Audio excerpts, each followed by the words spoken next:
দক্ষিণপন্থা উত্থানের চেষ্টা দেখছে বিএনপি। আওয়ামী লীগ জাতীয় পার্টির শূন্যতার সুযোগ পাচ্ছে জামাত। লাইমলাইট এলেও ভোটে জেতার সম্ভাবনা দেখছেন না মির্জা ফখরুল। মব ভায়োলেন্স মোকাবিলার সক্ষমতা থাকতে হবে ইসির। সুষ্ঠু ভোট সম্ভব না হলে থাকতে হবে পদত্যাগের সাহস। সংলাপে সুশীল সমাজ। বিশ্বাসযোগ্য নির্বাচনের প্রতিশ্রুতি সিএসির। উত্তপ্ত খাগড়াছড়িতে দুষ্কৃতকারীদের হামলায় ৩ পাহাড়ি নিহত, ১৬ সেনা পুলিশ আহত। বিচারের আশ্বাস স্বরাষ্ট্র মন্ত্রণালয়ের। সবাইকে শান্ত থাকার আহ্বান উপদেষ্টা। হজ প্যাকেজ ঘোষণা। সাধারণ ক্যাটাগরিতে ১১,০০০ কমিয়ে ৪,৬৭,০০০ টাকা নির্ধারণ। নিবন্ধন শুরু ২৭ জুলাই। সুযোগ পাবেন ১,২৭,০০০ মুসল্লি।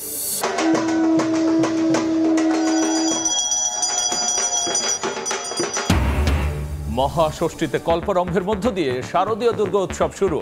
মণ্ডপে মণ্ডপে ভক্ত দর্শনার্থীর ভিড়। আইন শৃঙ্খলা বাহিনীর ৭০,০০০ সদস্য মোতায়েন।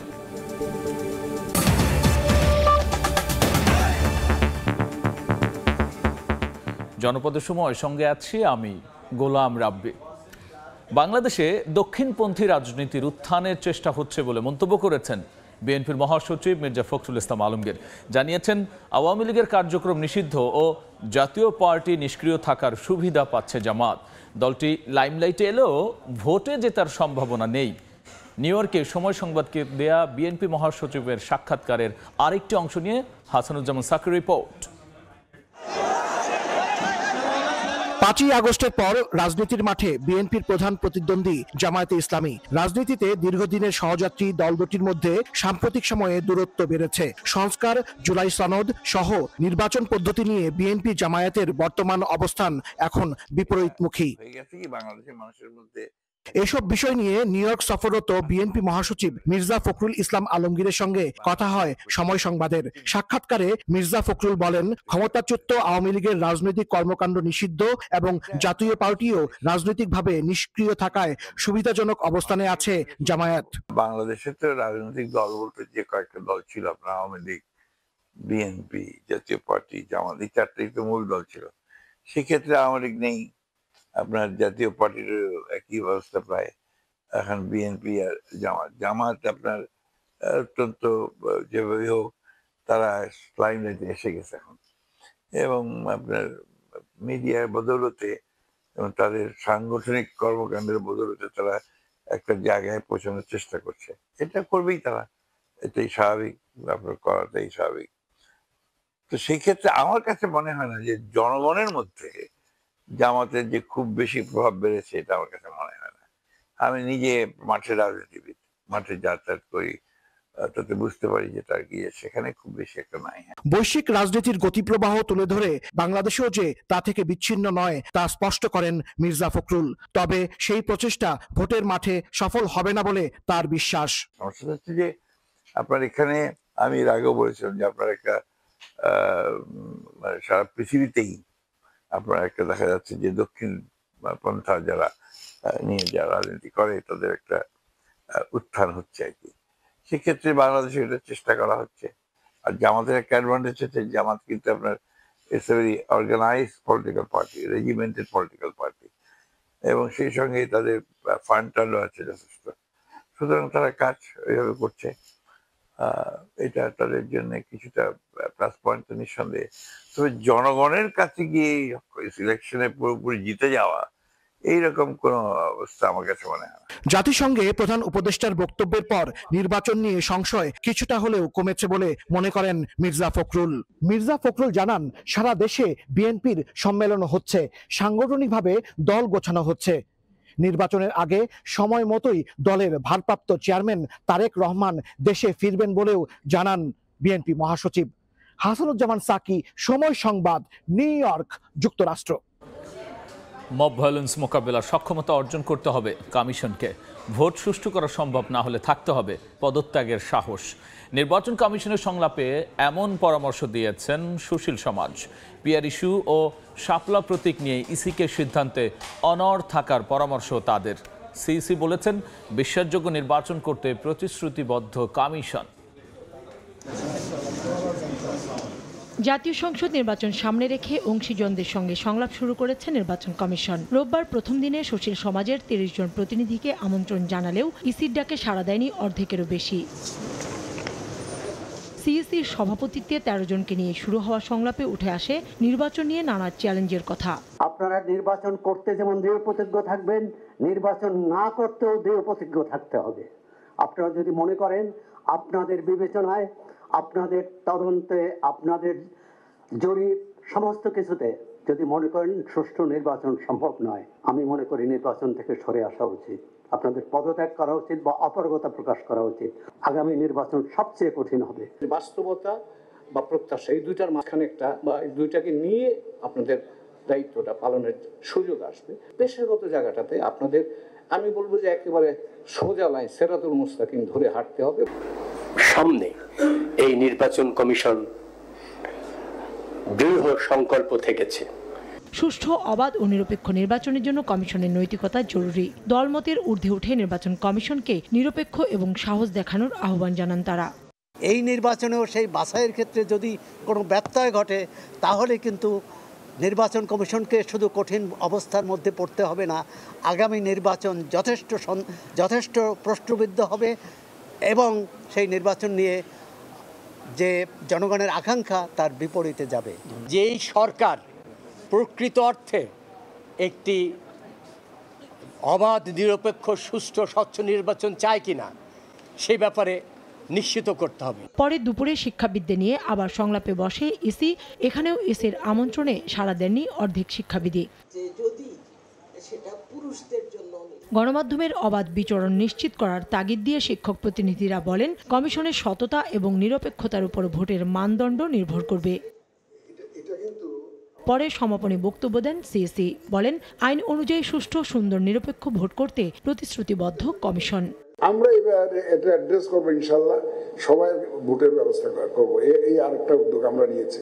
আইটি সাপোর্টেড পোস্টাল ব্যালটের মাধ্যমে অনেক পরীক্ষা নিরীক্ষা করে আমাদের অনেক এক্সপার্টদের ওপিনিয়ন নিয়ে আমরা একটা অপশন বের করেছি। এই নির্বাচন অনুষ্ঠানটা সুষ্ঠুভাবে সুন্দরভাবে করার জন্য যা যা প্রস্তুতি নেওয়া দরকার এই ক্ষেত্রে আমরা অনেক এগিয়ে গেছি। সুষ্ঠু, সুন্দর, বিশ্বাসযোগ্য নির্বাচন দিতে প্রতিশ্রুতিবদ্ধ। এদিকে পূজার ছুটি শেষ হলে অক্টোবরের নারী নেত্রী, জুলাই যোদ্ধা, গণমাধ্যম কর্মী ও রাজনৈতিক দলগুলোর সঙ্গেও সংলাপ করবে ইসি। কাউসারা চৌধুরী, কুমু, সময় সংবাদ, ঢাকা। আগামী জাতীয় নির্বাচন সুষ্ঠু ও নিরপেক্ষ করতে নির্বাচন পর্যবেক্ষকের পাশাপাশি ইউরোপীয় ইউনিয়নের প্রতিনিধি দলের কাছে কারিগরি সহায়তা চেয়েছে জামায়াতে ইসলামী। দুপুরে বসুন্ধরা আবাসিক এলাকায় দলটির আমিরের সঙ্গে সাক্ষাৎ করতে যান ইইউ প্রতিনিধি দল। ফেব্রুয়ারিতে জাতীয় নির্বাচনে জামায়াতের অবস্থান বিষয়ে জানতে চান প্রতিনিধি দল। জামায়াতের পক্ষ থেকে জানানো হয়, জুলাই সনদের ভিত্তিতে ফেব্রুয়ারিতেই নির্বাচন চায় জামায়াত।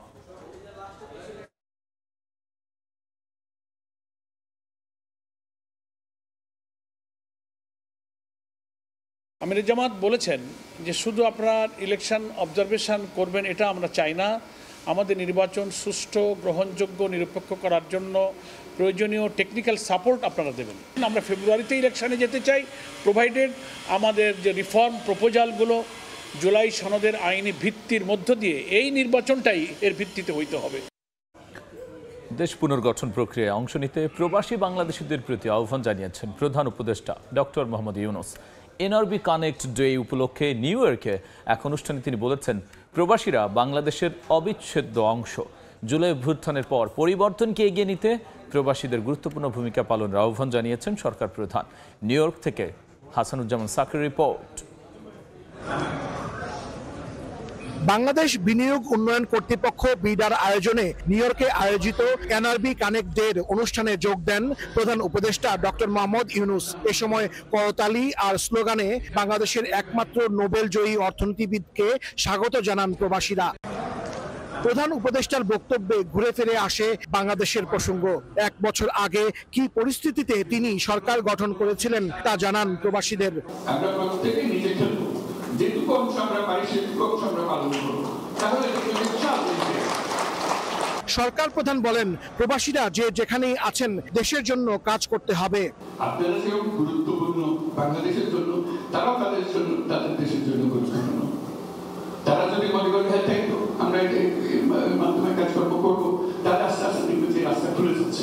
প্রবাসীদের পাঠানো রেমিটেন্সের 21%-এরও বেশি প্রবৃদ্ধি অর্জনে অবদান রাখার জন্য বিদেশে থাকা বাংলাদেশিদের প্রশংসা করেন ডক্টর ইউনূস। দেশের অর্থনৈতিক যে সীমাবদ্ধতা, সেই সীমাবদ্ধতা থেকে আমরা বেরিয়ে যেতে পারবো। আমাদের মনটাও করা হবে, ইন্টারাকশন হবে আশেপাশের দেশের সঙ্গে, এবং আমাদের অর্থনৈতিক থেকে বিরাট গতি সঞ্চার হবে।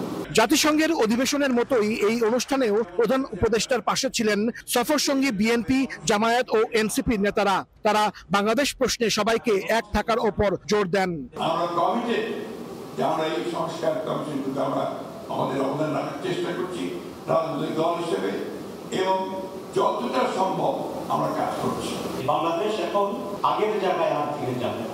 আমাদের ইউথের ভিতরে একটা বিষয় এখানে আমরা দেখতে পাচ্ছি যে তারা they wants a positive move, they wants a change. বাংলাদেশের মানুষ বাংলাদেশ পছন্দ করে, সেই বাংলাদেশ মেনে পারে আপনারা নতুন নেতৃত্ব বুঝে দিতে আপনারা আপনাদের ভূমিকা পালন করুন। জাতিসংঘে 11 দিনের সফরে এসে 8ম দিনে প্রবাসীদের নিয়ে অনুষ্ঠান করলেন প্রধান উপদেষ্টা ডক্টর মোহাম্মদ ইউনূস। ক্ষমতা গ্রহণের পর এবার নিয়ে দ্বিতীয়বারের মতো নিউ ইয়র্কে এলেও এই প্রথম যুক্তরাষ্ট্রের প্রবাসীরা সরকার প্রধানকে কাছ থেকে দেখার সুযোগ পেলেন। আর ডক্টর মোহাম্মদ ইউনূস বললেন, দেশের জন্য সব সময় প্রবাসীরা খুবই গুরুত্বপূর্ণ, তাই দেশের কল্যাণে সবাইকে ঐক্যবদ্ধ হয়ে কাজ করার আহ্বান জানান প্রধান উপদেষ্টা।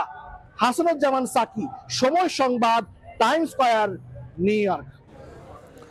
জনপদ সময় আরও থাকছে।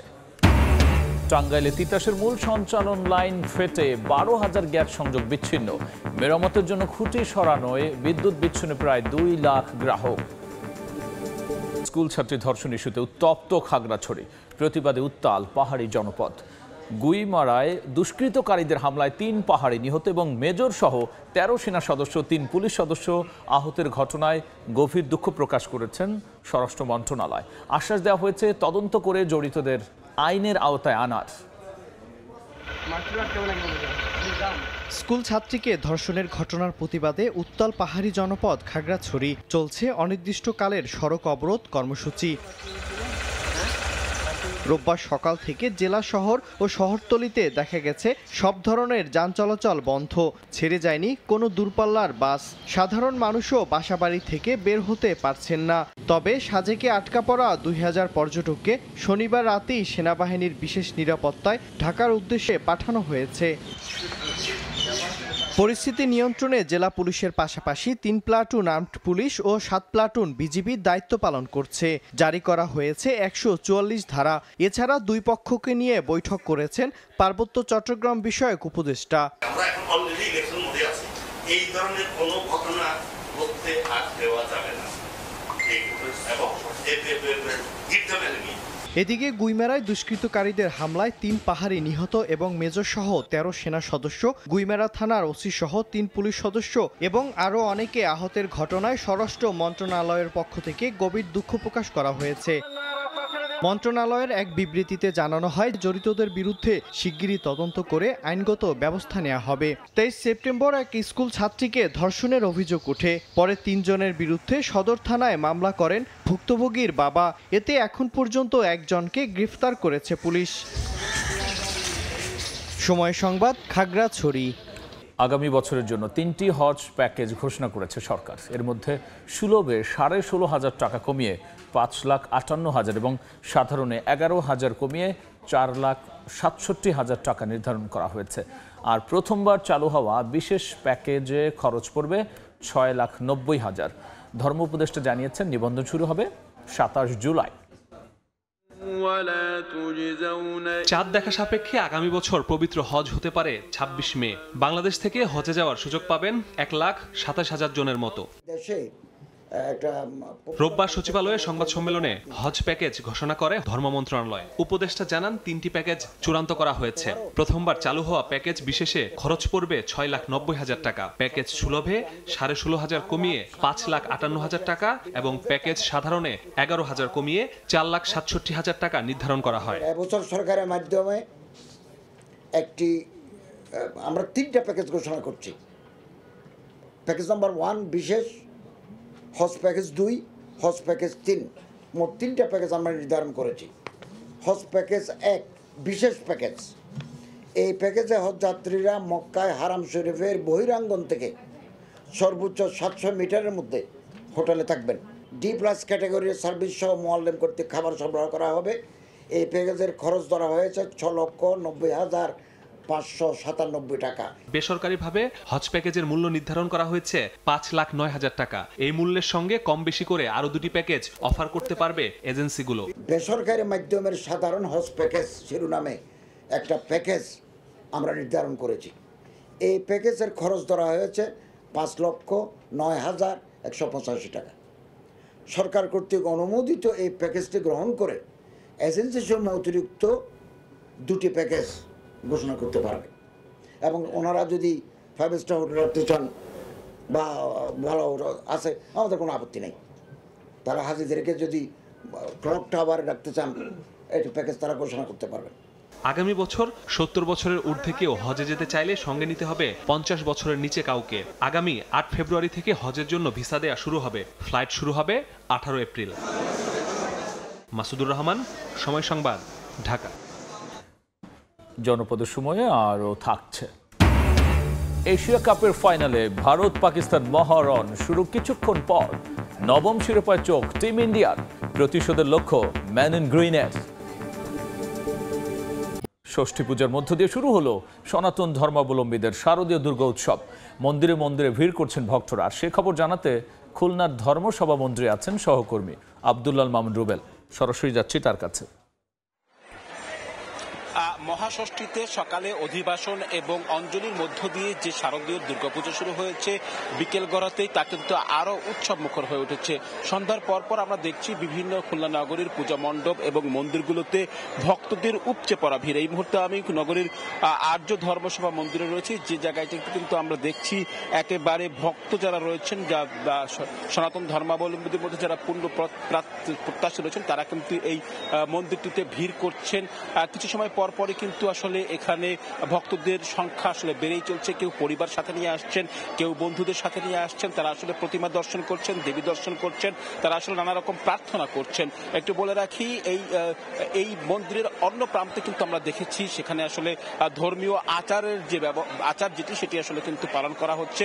পাশাপাশি এখানে যারা ভক্তরা আসেন তারা কিন্তু দেবী দর্শনের পাশাপাশি নানা রকম প্রার্থনাও করছেন।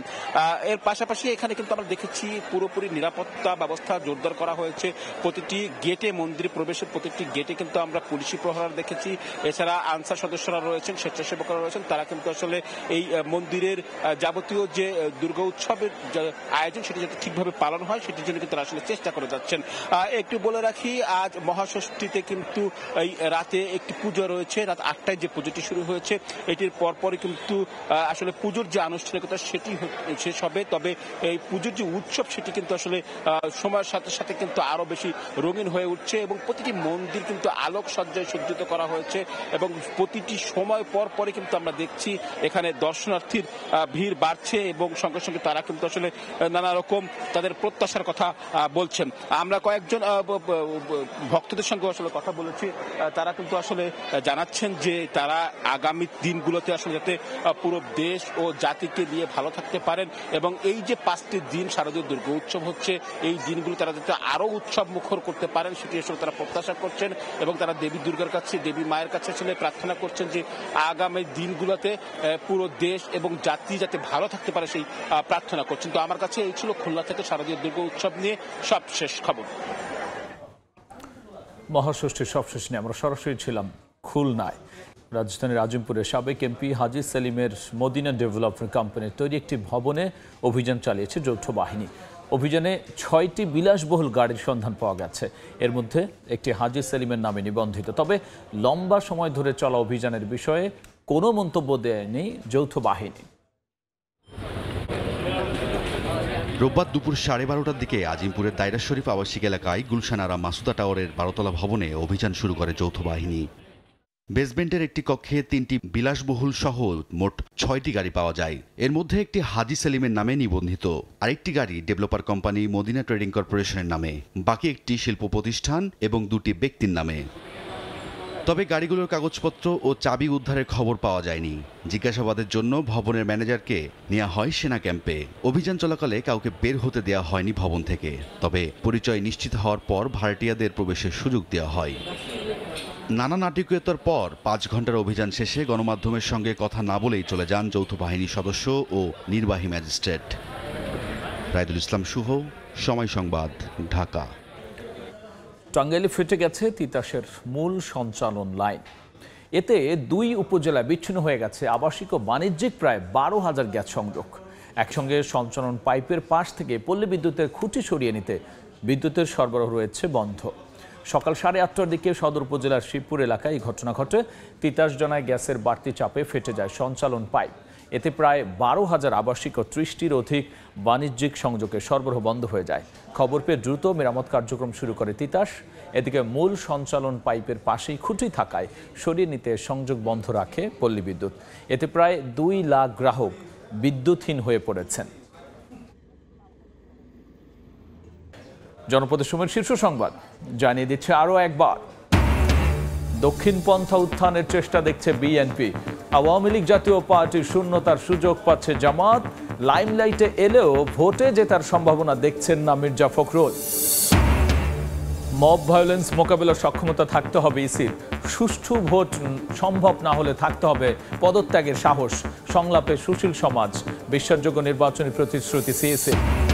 এবং খাগড়াছড়ির গুইমারায় 144 ধারার মধ্যেই সংঘর্ষ। 3 পাহাড়ি নিহত, 16 সেনা পুলিশ সহ আহত অনেকে।